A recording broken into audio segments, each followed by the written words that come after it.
What's good people? Derek Jackson here. So yesterday, some of y'all may have already seen, I guess I stirred the pot a bit whenever I said that if your man watches porn, it's a problem. And it's not a small problem, it's a major problem. I got a ton of responses from people with questions, some people upset or whatever, but let me just kind of stand firm on that. Not only is it a problem, I believe porn is a silent killer of relationships, like stress. It's not typically the final blow. Like stress is not typically the final blow. It's typically heart disease or whatever inflammation that it causes to a person's life. Pornography typically causes that final blow of resentment, insecurities, disconnectedness, bad sex life, etc. that becomes the end of relationships and marriages. Now, before I clear up anything that I said yesterday, let me just kind of sum it up for those who didn't see it. Porn, yes, it's typically seen by those who have a problem with it as a form of cheating and lust and whatever. Of course, there's a spiritual aspect. We ain't even got to get there just yet because I don't know if y'all ready for that conversation.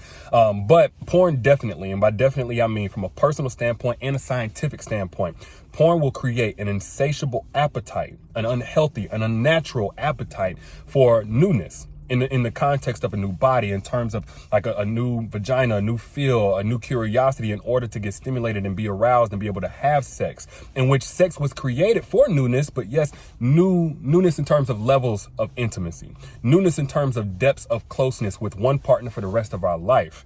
And one thing that I said I want to kind of unpack is that pornography, it miseducates men on true intimacy. But more specifically, it kind of misconditions us. It conditions us and trains us to misunderstand true intimacy, because the pornographic girl that we're watching, she just needs us to press play. Pay whatever fee, then press play, and she's ready to go. She don't care how we talked to her yesterday. She don't care if we've been helping around the house lately or with the kids. She don't care if we've been inconsistent lately. She don't care if we've been, looking at our phone while we're supposed to be having a serious conversation. She's not trying to heal from trust that was broken 6 months ago, a year and a half ago. These things don't affect her ability to be present and to be available for us sexually. She's not going through the ebbs and flows of life, ups and downs, depression, self-esteem, body issues, having babies, just whatever, career stress.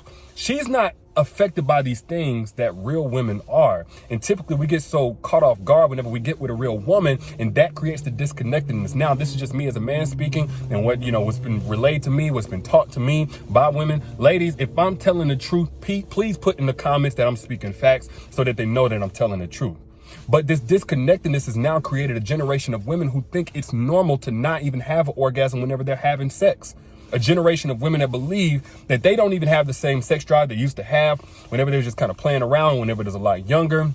A generation of women that believe that, they just don't even like sex like that at all, which is typically not the case. But one thing that I didn't expect in terms of the responses that I got were women that said, yes, they have brought this up as an issue to their man and they've gotten shut down. As a matter of fact, one woman, she got broke up with today for bringing this up as a problem. Apparently, a lot of guys feel like it's not a big deal. So to those brothers, let me just say this, hypothetically speaking. Let's say you're a homeboy. I don't care. Your closest homeboy to one that you don't even rock with like that no more.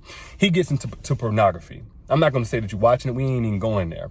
But a year into your current relationship, you find out that your woman not only is a subscriber to his OnlyFans, that she's been watching, she's been masturbating, and she's been getting off to this guy, your homeboy, for a year now. How do you feel about that?